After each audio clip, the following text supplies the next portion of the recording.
ሰላም ጤና ይስጥልን ክቡራን የዩቲዩብ ቤተሰቦች፣ የሰዓቱን አጫጭር መረጃዎች እየቀርብ ያለው እስከ ፍጻሜው አብራችሁን ቆዩ።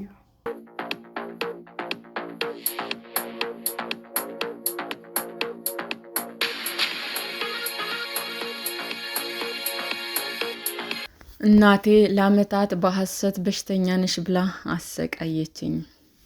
ኒና ብሎም በኔዘርላንድ በ1970ዎቹ እና በ1980ዎቹ እንዳደጉ አብዛኞቹ ልጆች ናት።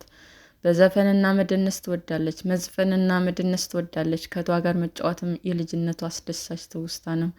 እነዚህ የደስታ ቅጽበቶች ግን ውስን ናቸው። ከቤት መውጣት የሚፈቀድላት አልፎ አልፎ ብቻ ነበር። ከ8 ዓመቷ ጀምሮ ከፍተኛ ሕመም እንዳለባት እናቷ አሳምናታለች። በተደጋጋሚ ሆስፒታል እየወሰደች ታስመረምራት ነበር። በጥቂት ዓመታት ውስጥ ብቻ 6 ሆስፒታሎች 15 ጊዜ ተመርምራለች። እናቷ በዊልቸር እንድትሄድ አድርጋታለች። የኒና እናት የማይድን የጡንቻ ሕመም እንዳለባትና እንደምትሞትም ትነግራታለች። ለዓመታት ብዙ የሕክምና ባለሙያዎች ምርመራ ቢያደርጉላትም ችግሯ ምን እንደሆነ አልታወቀም። አንድ ሐኪም ግን የኒናን ታሪክ ሰምተው ሕመሟ እናቷ መሆኗን ደረሱበት። ወላጅ በሐሰተኛ ልጆቻቸው ላይ ሕመም ሲፈጥሩ ወይም ሲያጋንኑ ኒና 8 ዓመቷ ሳለ ሆዷን አሟት በከፍተኛ መጠን የሰውነት ክብደቷ ቀነሰ። ሆስፒታል ሾርባና የብርቱካን ጭማቂ ሲሰጣትም ተሻላት። ኒና ተሽሏት ወደ ቤት መሄድ ትችላለች ብለው ሐኪሞች ለእናቷ ነገሩ። እናቷ ግን ሆስፒታል መቆየት አለብን አለች። ኒና ቢሻላትም ሆዷን እያመማት እንደሆነ ለሐኪሞች እንድትናገር እናቷ አስገደደቻት። በቀጣይ ዓመታትም እናቷ ተመሳሳይ ጫና ማሳደሯን ቀጠለች። ቤተሰቡ ሽርሽር ላይ ሳለ ኒና ዋና ከዋኞች በኋላ ሰውነቷ እንዳበጠ ትናገራለች። እናቷ ወዲያውኑ የጡንቻ መሸማቀቅ እንዳለባት ገልጻ ሆስፒታል ወሰደቻት። ነገሩ ኒናን ግራ አጋባት። ካንሰር ከያዛቸው ልጆች ጋር ሆስፒታል መግባቴ የጥፋተኝነት ስሜት ፈጠረብኝ። እነሱ በጣም ታመዋል። እኔ ምንም ችግር እንደሌለብኝ አውቃለሁ።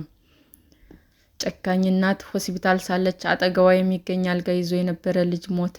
ይህም የጥፋተኝነት ስሜት አባባሰባት። ኒና ብዙ ምርመራ ተደርጎላት ከምርመራዎች መካከል በጣም የሚያመው ከአጥንት ውስጥ ናሙና የሚወሰድበት ይገኝበታል።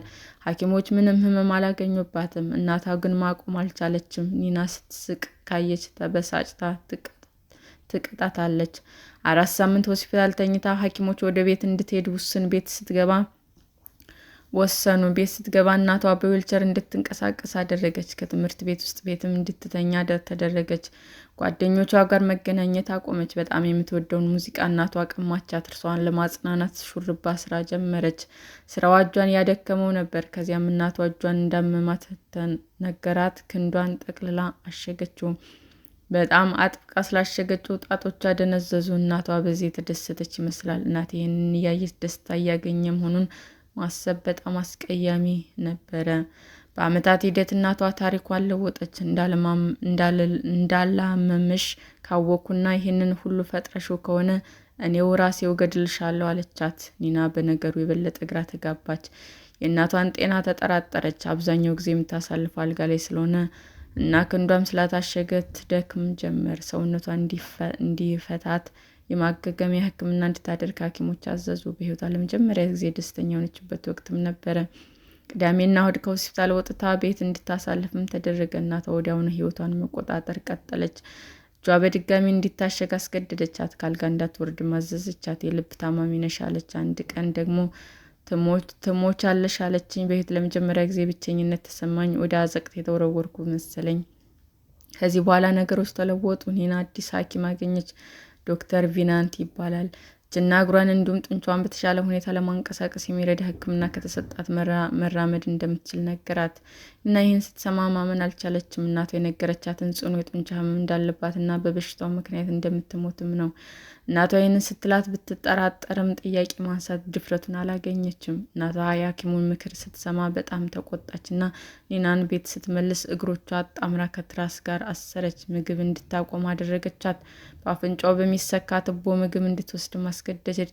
በቀን 20 የመድኃኒት እንክብሎችም ትወስድ ነበር። ኒና ወደ ሐኪም ቤት ስትመለስ በሕክምና እርዳታ መሞት ትችል እንደሆነም እናቷን ጠየቀች። በጣም የደከመችው ኒና የታመመችው ኒና ለመሞት ከእናቷ ጋር ተስማማች። ሐኪሙን ሞት እፈልጋለሁ፣ ልትረዳኝ ትችላለህ አልኩት። ሐኪሙ ደንግጦ ከእናቷ ጋር መነጋገር ጀመረ። ለ24 ሰዓት የህመም ማስታገሻ እንድትወስድም አደረገ። ተኝታ እንድትቆይም ወሰነ። ኒና ወደ ሌላ ሆስፒታል እንደምትወስድ ሲነገራት በአካችሁ እንድመተው ብላ መለመን ጀመረች። እናቷ በዚህ ወቅት ደነገጠች። ሁለቱ ፖሊሶች በቦታው ነበሩ። ወዲያውኑ በአምቡላንስ ተወሰደች። እጇና እግሯ ላይ የነበረው እሽግ ተፈታላት። በክፍሏ ውስጥም ቪዲዮ ካሜራ ተሰቀለ። ለ2 ቀናትም ከእናቷና ከአባቷም ጋር አልተገናኘችም። ቤተሰቦቿ ስታገኝ 18 ጊዜ ደጋግማ አልታመንኩም አለቻቸው። ካሜራ በክፍሏ መሰቀሉን የረሳችው እናቷ ቁጣዋን ማሳየት ጀመረች። ለዓመታት ይህን ማድረጓን የሚያሳይ መረጃም ነበረ። ከተወሰነ ጊዜ በኋላ ኒና ከቤተሰቦቿ ጋር ያላትን ግንኙነት ለማቋረጥ ወሰነች። በሕክምና ማዕከል አካላዊና ስነ ልቦናዊ ድጋፍም ወሰደች። ከዚያም አዲስ ማንነት ገንብታ ሕይወቷን መምራት ጀመረች።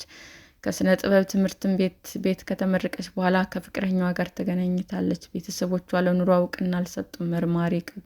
መርማሪ ቀጥረው ያለችበትን ቦታ ለማወቅ ሞክረዋል። ይህም ከፍተኛ ጭንቀት ውስጥ ከቷት ነበረ። ቤተሰቦቿ ላይ ጥቆማ ለመስጠት አስባ የነበረ ቢሆንም ሀሳቧን ለውጣለች። ከተወሰነ ዓመታት በኋላ እናቷና አባቷ በተከታታይ ሞቱ። ወላጆች የፈጸሙብኝ ድርጊት ወንጀል ነው፣ የልጅ ብዝበዛ ነው። በተአምር ነው የተረፍኩት።